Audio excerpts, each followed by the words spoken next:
Halo teman-teman Story Nema, mental sehat. Seperti biasa buat yang baru gabung di sini, selamat karena kalian hidup. Kali ini Nema mau nyeritain alur salah satu film Jepang requestan Balsumers yang berjudul GTO Revival yang rilis tahun 2024 ini nih men. Kenapa Nema turutin? Ya soalnya ini sequel dari film sebelumnya. Belum nonton? Aduh, ya udahlah. Ntar Nema pin di kolom komentar deh linknya. Buat yang udah subscribe maupun berlangganan, aku padamu. Dan buat yang requestannya belum diturutin, sing sabar ya men, permen. Oke, langsung aja lah ya. Tarik napas dalam-dalam dan bumper dulu.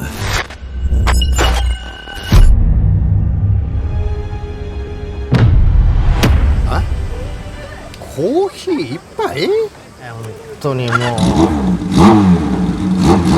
Di awal film, diperlihatkan Pak Onizuka yang kini bekerja sebagai kurir makanan setelah memutuskan untuk pensiun jadi guru. Saat itu, dia ngantar kopi buat mantan muridnya yang bernama Kikuchi, yang ternyata sekarang udah kerja di kementerian gitu men. Jadi, Kikuchi emang sengaja mesen kopi supaya bisa ketemu sama Pak Onizuka. Soalnya dia pingin minta tolong ke Pak Onizuka untuk nyelesain sebuah kasus yang terjadi di suatu sekolah, yaitu SMA Aitoku. Jadi, si Kikuchi ini curiga sama atasannya yang bernama Pak Nakahara yang akan mengadakan sebuah proyek di sekolah tersebut untuk meraup keuntungan pribadi. Maka dari itu, Kikuchi meminta Pak Onizuka untuk menyamar menjadi guru sementara di sana buat mengungkap kasus tersebut. Makanya Kikuchi ngajak Pak Onizuka ke sebuah kedai gitu yang ternyata milik mantan muridnya juga yang bernama Masaru dan Murai men. Selain itu ada juga Noboru yang sekarang bekerja sebagai konsultan sekolah. Nah, abis bernostalgia bentar, Noboru sama yang lain pun langsung ngejelasin maksud mereka mendatangkan Pak Onizuka ke sana, yaitu untuk menyelidiki kasus teman mereka yang bernama Kenji yang juga kerja di SMA Aitoku. Dan usut punya usut, si Kenji ini dikabarkan mengalami cyberbullying bahkan sampai masuk ke rumah sakit men. Katanya sih si Kenji ini ngedidik muridnya pakai kekerasan gitu. Tapi sampai saat ini mereka belum tahu apa yang sebenarnya terjadi karena mereka tahu berita tersebut dari sosmed doang.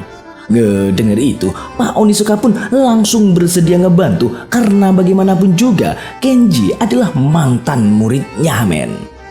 Kenji noことで、その愛徳っていう学校はいろいろあるんだな。先生。Besoknya, Pak Onizuka langsung masuk ke SMA Aitoku sebagai guru pengganti sementara. Di sana, Pak Onizuka ditugasin Bu Akasek untuk menjadi asisten Bu Ayahara yang merupakan wali kelas dari kelas 1.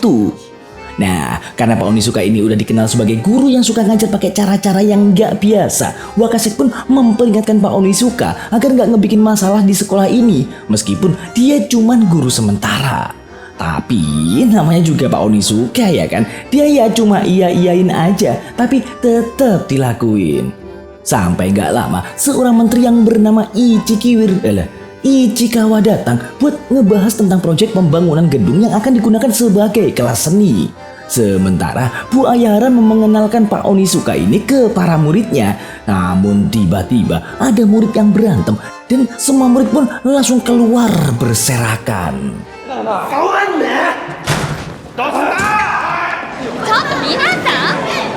Gak lama, murid-murid yang berantem tadi dipanggil Wakasek, tapi entah kenapa dia langsung dikeluarin dari sekolah dengan alasan mencemarkan nama baik sekolah men. Nah, karena Pak Onizuka ini gak tahu apa yang terjadi, dia pun nanya ke Bu Ayahara.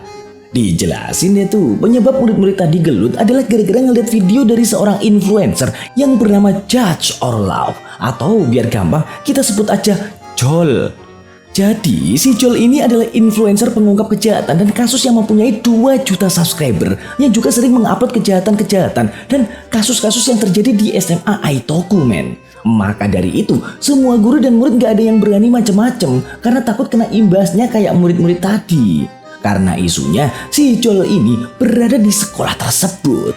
Setelah memahami apa yang terjadi, Pak Onizuka pun keluar dari kantor buat sekedar cari angin gitu lah ya. Sampai tiba-tiba dia gak sengaja ngeliat Pak Wakasek yang menyelinap ke ruangan Bu Minowa. Terus mereka in the hoi man. Ngelihat itu, Pak Onizuka pun kaget setengah metong karena ternyata mereka loh lagi selingkuh. Waduh, ini kayak oknum-oknum pejabat yang ada di negeri Wakanda ya men.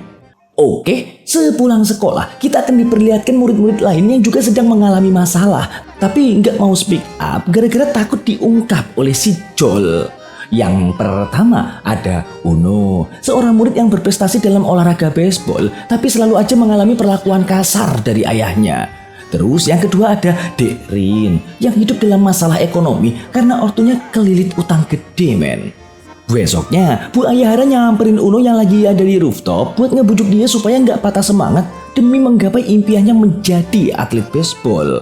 Tapi Uno malah nyuekin Bu Uyahara dan langsung cabut ninggalin beliau men. Habis itu Pak Onizuka nyamperin buat nanyain apa yang terjadi kepada si Uno. Dijelasin deh tuh sama Bu Ayahara. Dan usut punya usut, Uno ini mengalami cedera tangan pas kelas 2 kemarin. Makanya sekarang dia putus asa soalnya nggak tahu mau ngapain lagi men. Dan begitu memahami hal yang terjadi, Pak Onizuka pun jalan-jalan di sekitar sekolah sampai tiba-tiba dia disamperin oleh dedek-dedek gemes yang ngajak dia joget TikTok gitu men. Ya meski awalnya nolak, tapi karena asik kali ya, Onizuka pun akhirnya nurutin permintaan murid gemes-gemesnya itu men.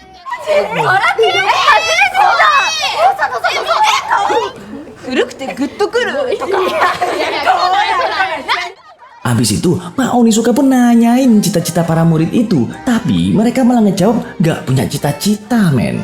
Alasannya sih karena mereka gak mau sakit hati aja kalau cita-cita mereka ntar gak kesampaian.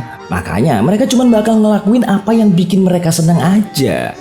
Dan singkat cerita, sepulang sekolah Pak Onizuka senyum-senyum sendiri tuh ngeliat komen-komen positif yang ada di video muridnya tadi. Sampai tiba-tiba dia disamperin oleh salah satu murid yang bernama Suzuka. Terus ngasih tahu kalau ternyata ada yang ngasih hate comment ke Pak Onizuka. Di sini Pak Onizuka akhirnya tahu bagaimana rasanya dapat cyberbullying men. Malamnya Dekrin ngedet sama om-om girang gitu men demi mencari duit buat ngebantu keluarganya. Tapi bukannya diajak ke kafe atau restoran, dia malah diajak ke hotel. Ya tentu Dekrin nolak dong karena perjanjian kerjanya cuma ngedate doang dan gak lebih. Untungnya saat itu Masaru lewat dan langsung nyelamatin Dekrin men.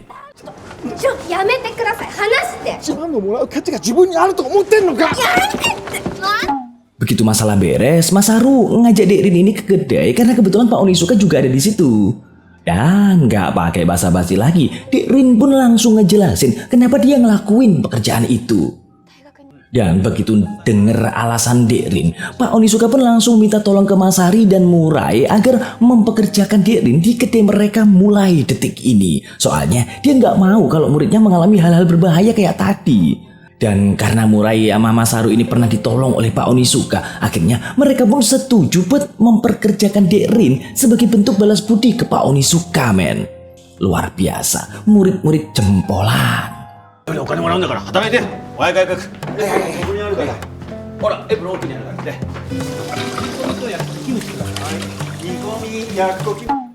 Besoknya, Pak Guru dan murid kembali dihebohkan dengan uploadan terbaru dari Joel yang mengungkap tentang seorang murid yang bernama Uta yang melakukan pekerjaan kayak Dekrin kemarin men.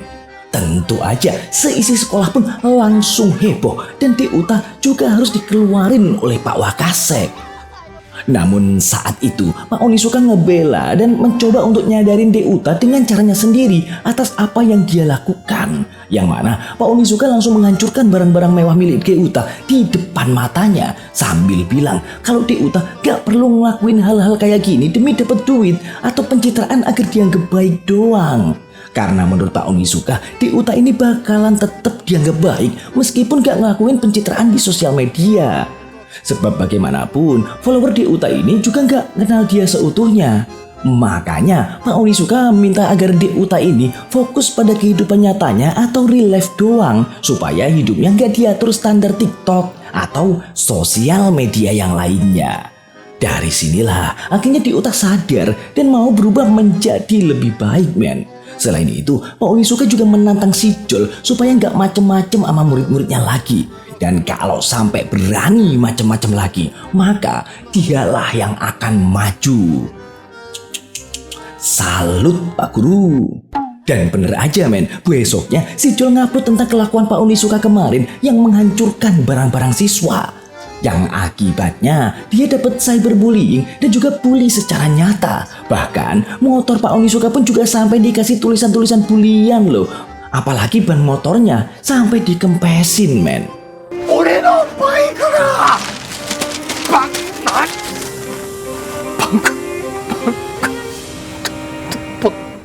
Malamnya, Pak Onizuka kembali ke kedai buat ngobrolin masalahnya yang lagi rame dibahas oleh si Jol.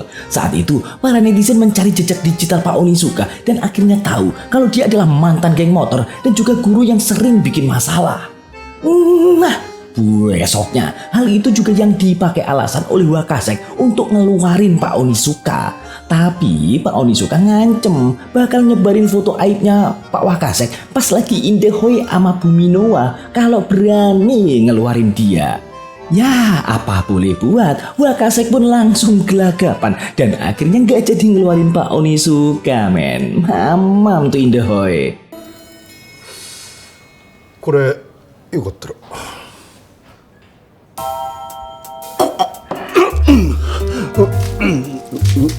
わかった。 Habis itu, Wakasek ngadain rapat guru buat ngasih tahu agar nggak bikin masalah lagi. Soalnya dia nggak mau nama sekolah tercemar. Ya padahal faktanya sih dia mau cari muka aja tuh ke Menteri Ichikawa supaya bisa diangkat jadi kepala sekolah karena bangku kepala sekolah lagi kosong.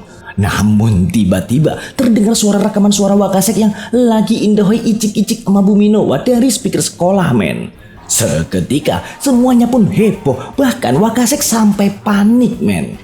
Tentu aja itu adalah ulah dari si Jol yang ingin mengungkap kebusukan Wakasek. Dan parahnya lagi, dia nggak cuma ngungkap itu aja, bahkan kasus-kasus atau kejahatan yang pernah dilakuin para siswa. Seketika seisi sekolah pun chaos sejadi-jadinya. つまり裏返し。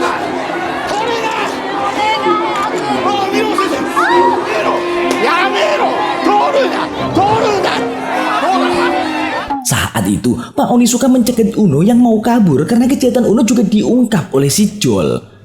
Pak Onizuka ngajak Uno ke tempat latihan baseball demi ngeluapin emosi sambil ngobrolin masalah Uno. Yang mana Uno ini emang berniat menghabisi ayahnya yang selalu memperlakukannya dengan kasar dengan cara menyewa asasin atau pembunuh bayaran. Di sini Pak Onizuka ngasih tahu kalau Kenji, guru baseballnya Uno pernah bilang bahwa Uno adalah orang yang berbakat bermain baseball. Maka dari itu Pak Onizuka menyarankan agar mengejar mimpinya untuk menjadi atlet baseball dan ninggalin orang tuanya.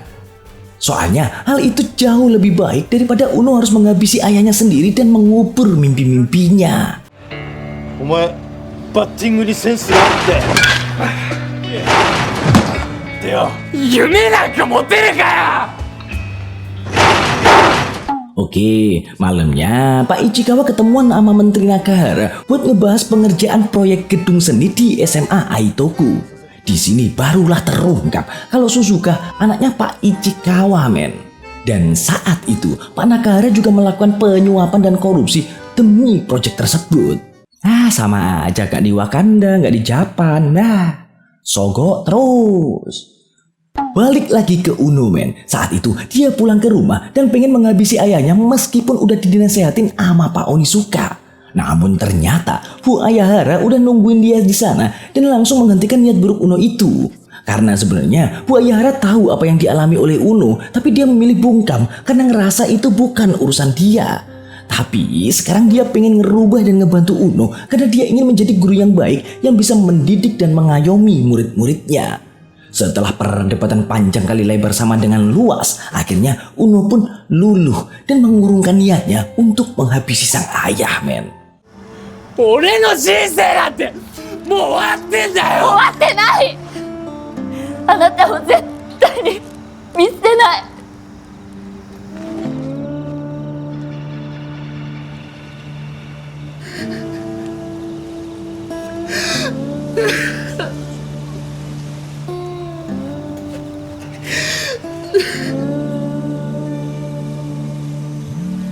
Besoknya, Bu Ayahara menemui Bu Minowa dan Wakasek di ruangannya untuk membahas siapa sebenarnya si Jol ini. Soalnya mereka heran aja, kok bisa ya dia tahu banyak hal dan kejahatan-kejahatan orang-orang.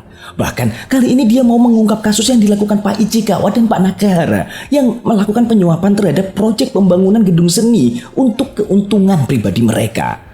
Gara-gara itu, Wakasek dan Bu Minowa pun berpikir mungkin aja Bu Ayahara tahu identitas asli si Jol ini. Nah, disinilah baru terungkap kalau sebenarnya Bu Ayahara sama Pak Onizuka sempat menemui Dek Rin buat nanyain identitas si Jol. Soalnya mereka sempat berpikir kalau si Jol ini terkesan melindungi Dek Rin dari kasus dating bareng om-om kemarin. Sedangkan Dek Uta malah dihakimi, padahal kasusnya sama loh. Diceritain itu sama Dek Rin kalau sebenarnya dia tahu identitas si Jol yang ternyata adalah Dek Susuka, men. Faktanya Rin dan Susuka ini udah sahabatan sejak SMP. Bahkan Dek Rin juga pernah dihakimi sama Suzuka saat dia mengungkap kasus sebuah perusahaan konstruksi. Gara-gara hal itu ayah Dek Rin jadi dipecat dan jadi banyak utang sampai sekarang. Tentu aja awalnya Rin marah dong ngelihat kelakuan Suzuka yang merupakan sahabatnya sendiri. Tapi akhirnya dia bisa memahami kenapa Dek Suzuka ngelakuin ini semua. Yang mana dia emang berniat bikin konten pengadilan ini demi ngebantu anak-anak yang berkelakuan buruk gara-gara mempunyai masalah keluarga. Cuman cara yang dia pilih emang rada-rada kali ya. Nah, Dek Suzuka juga punya misi. Setelah dia mendapat 2 juta subscriber, dia bakal nunjukin wajahnya dan nyelesain kasus terbesarnya. Dari sinilah akhirnya mereka tahu identitas si Jol dan juga misi yang akan dilakukannya.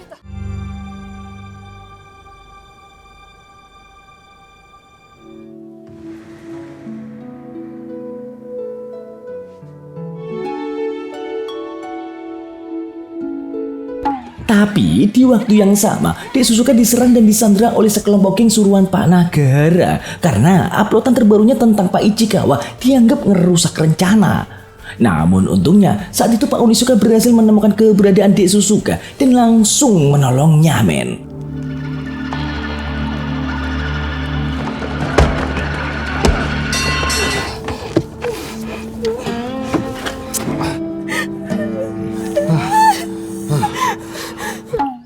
Sedangkan di tempat lain, Pak Nagahara dan Pak Ichikawa sedang melakukan kampanye karena Pak Ichikawa akan mencalonkan diri sebagai wali kota.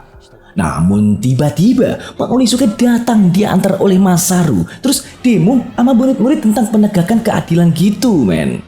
Sampai kemudian mereka semua dibikin heboh ketika Pak Onizuka membawa si Jol ke hadapan mereka semua. Dan siapa sangka si Jol ini menepati janjinya untuk menunjukkan wajah karena dia emang udah mencapai targetnya 2 juta subscriber. Seketika semua orang pun syok tak percaya setelah mengetahui kalau si Jol ini adalah Dek Suzuka yang merupakan anak dari Pak Ichikawa. Dek Suzuka pun menyampaikan permohonan maafnya atas apa yang telah dia perbuat karena udah menghakimi banyak orang dan juga menyampaikan alasannya ngelakuin ini semua. Yang mana dia cuma ingin ayahnya kembali kayak dulu, gak gila harta, tahta, kekuasaan, apalagi Renata.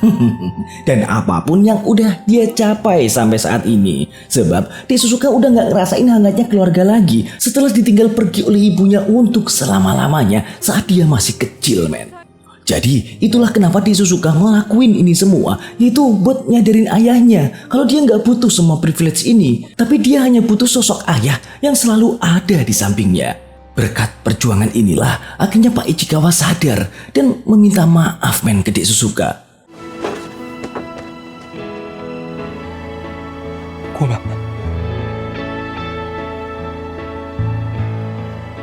Kalau kisah keluarga gini bikin Nema jadi ikut mewek nih, men. Oke, singkat cerita, Pak Onizuka berhasil mengungkap semua kasus yang ada di SMA Aitoku nih, men. Berkat kerja kerasnya itu, semua jadi diadili dengan pihak yang berwenang, termasuk Wakasek dan juga Pak Nagahara.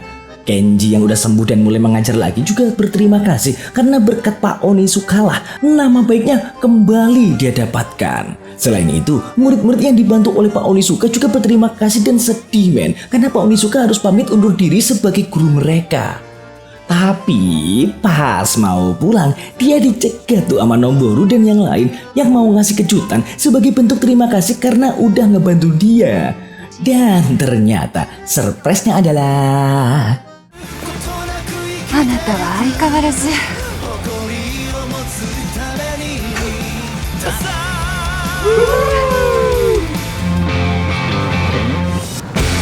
tamat.